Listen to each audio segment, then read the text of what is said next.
Welcome to the YMCA mini podcast, episode 2.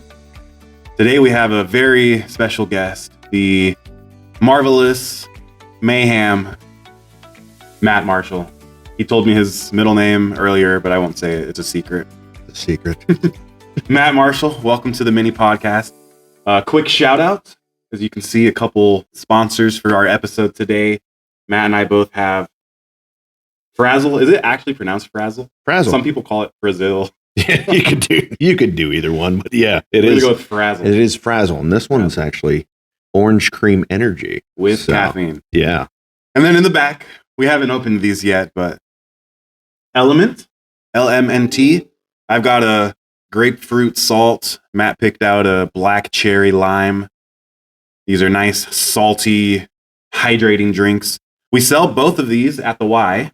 You can get a Frazzle, you can get an Element, a great thing, pre-workout, post-workout, or just for a drink. Today, I've asked Matt to come on to the podcast.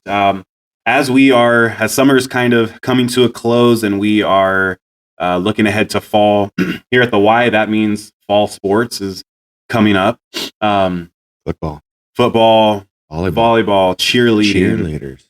Yeah. The reason that I asked Matt to come is because with youth sports, and again, we mentioned, our fall sports coming up. We do them all throughout the year, winter, spring, summer. Matt has volunteered to help coach, different teams for, flag football, soccer, basketball, baseball, t-ball. He's just, literally, I can't put it into words. Fishing is technically a sport, I think. Fishing club, yeah. Yep. Matt doesn't have any kids in our programs. He came and he was like, I want to help. And at first I was like, sweet. Mm-hmm. And then he came back for another season in a different sport. And I was like, dude, you are awesome. And so what I kind of want to get into a little bit is the sports side of things a little bit. And then, I'll ask you, where did your heart come from to want to serve, to want to volunteer and, help the youth in our community? And open and honest about it. Jesus Christ. Serving, that is a number one aspect. You think of WWJD, what would Jesus do? Mm-hmm. That man. When he was here, he served a lot. So, which is generally what everybody does, and then everybody has their own niche in the community that does serve, and if you don't want to, that's fine too. But if you do, these are the avenues that I took growing up with the YMCA in Beatrice, mm-hmm. And the phenomenal job that they did in the programs and stuff like that, and then seeing that carried on throughout all of Nebraska, including Lexington. So that was a big thing for me, mm-hmm. was being able to share, or I guess not share, but give back to the communities that we all live in. Yeah. So that's the big thing for me. Yeah. That's fantastic. So our youth sports, again, we're not paying, 10, 15 coaches to come and help these teams, because that would just be ridiculous. And then we'd have to charge 100% more than we already do. Right. And so volunteering is super important to the Y. And lots of people understand that. And we're truly blessed. I'm blessed, that we're in such a great community and we get great volunteer help for all of our different things. But if you had to kind of, I don't know if like a pitch is the right word, but from your experience, what are like the benefits? Like what keeps you coming back? What would your pitch be to someone like, hey, why should I volunteer? If you have that extra time and you want to do something in the community, realistically, it's going to come down to what your heart is. And my gratification over the deal is watching the kids actually develop the skills. That is awesome. You go from a kid that can't catch a ball, can't kick a ball, or can't kick a ball with the opposite foot or something mm-hmm. like that, can't dribble a ball, but then you work with them and you're in a group environment where, everything's competitive, because we do have the competitive kids, and then we have kids that are learning. Yeah. But to see those kids that are learning, that makes it every day worth it. Last year was the first year that I actually coached basketball. You were short on coaches. Mm-hmm. And so I was nervous. Mm-hmm. I knew I could dribble a ball. I can't do any of the fancy stuff, around the back, through the legs. I can't dunk it. White guys can't dunk. Can't jump. Movie reference if you don't know. But anyways,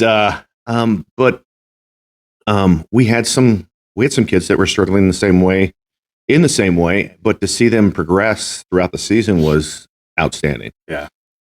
So, and it was good as a coach to be able to rely on some of the parents that, in case I couldn't make it, Mm-hmm. that they could show up and they knew what kind of direction that we were going with the program at the time. Yeah. Yeah. And then to see those kids, like basketball, making their first shot and like tickled to death. And it's like that right there for me is rewarding. Yeah. So, and that's honestly kind of a good segue a little bit, because you hinted at a little bit. Is there always in sports going to be a competitive aspect? Yes. right. Because it's sports. I mean, that's Right. how it is. But at the same time, we're especially, the YMCA, our focus is the younger kids. Mhm. And at that, age and those skill levels, it's more about the fundamentals of any sport. Like you said, literally like just making a basket or making a goal in soccer for the first time. Like Yeah. it seems so small and simple and like insignificant, but it's really not, because at that age, those are the things that are so important. Yeah.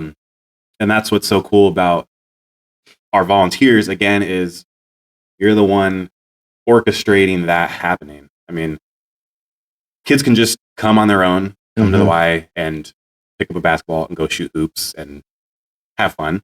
But when it's a little more organized and, okay, we're going to do this drill for 10 minutes. And then, okay, now on Saturday, we're going to come and play a game. And you're starting to figure out the rules of the game a little bit. And like you said, more of a big picture look at it is, hey, you know what?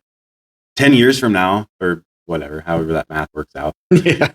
this kid's going to be in high school. Right. And again, the goal is it's not all just, hey, we want to make the best athletes, ever, because there's the human side of it. There's the social responsibility and Building teamwork, character, sportsmanship. And that's what's so cool about the Y is we try to bring all of those elements in together. Mhm. And is it always perfect? Probably not. You probably, as a multi-time volunteer, could probably Yeah. attest to that. Yeah. Ultimate goal is, yes, we want you on that field to play, but the realistic goal of it, we want you to succeed in the other areas, and such as building character, Mhm. stuff like that, shaping you into young men or young ladies to be a better person in the community. And if we've done that and you haven't kicked a goal, made a basket, scored a touchdown, or hit a home run, then that's still success. Yep. So That, what you just said right there, that's probably going to be my little cutout clip to post. Yeah. Because that's like, whoo, that was Right. perfect. I couldn't have said it any better. But the other thing is too is, when a kid doesn't score that touchdown or gets blocked or gets tackled or their flag pulled or their shot is, blocked or something like that. Mhm. And they get bummed out. They tuck their head down and they're just like, just everything's Mhm. all the wind out of their sails blown, and be like, hey man, there's a great opportunity for a coach to sit there and say, hey man or gal, and you know what? Shake it off. You got to let that one go. Yeah. And go after the next one. Mhm. And so I would see that in T-ball, Mhm. if you strike out or whatever, you get some bummed out kids. But I've seen some kids, their energies are so high that they're like, nah, next time. Yep. Next time. Yep. And so it's like, oh, that's cool. Yeah, they pick up on those little things over Yeah. time. Well, Matt, So, yeah. let's cheers it out here. Cheers it out with some orange frazzle. Orange. Brazil, Brazil, Brazzle, Yeah. Brazel.